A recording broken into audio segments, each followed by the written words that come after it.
Hizi ni ishara 7 za mtu ambaye anapiga hatua za maendeleo.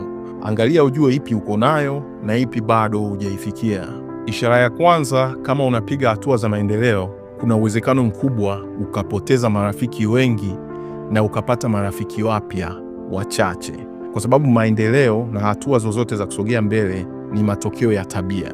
Ukibadilisha tabia, kuna watu unawapoteza kwa sababu hawajabadilika, na kuna watu kadhaa wanakuja kwako kwa sababu kuna tabia mpya ambayo umekuwa nayo.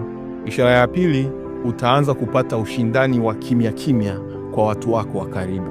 Utagundua kuna baadhi ya rafiki zako kuna kuwepo na ushindani fulani hivi kwa sababu wanaanza kuhisi kama unawaacha, na mara nyingine utagundua kwamba kuna wivu kati yako na watu wako wa karibu.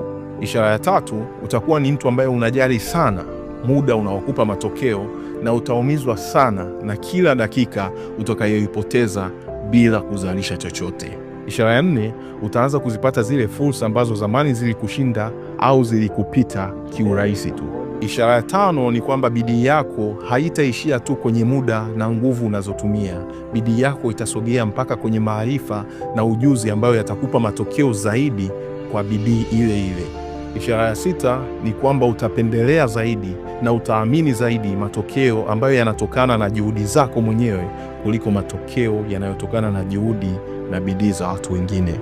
Ishara ya saba ni kwamba hautajali sana maoni ya watu kuhusu maamuzi yako. Utajali sana matokeo ya hayo maamuzi unayoyafanya kuliko mitazamo ya mtu yeyote. Na ishara ya nane ni kwamba utaanza kupata watu wapya ambao wanatamani na wanakuomba kujifunza angalau kitu kipya kutoka kwako.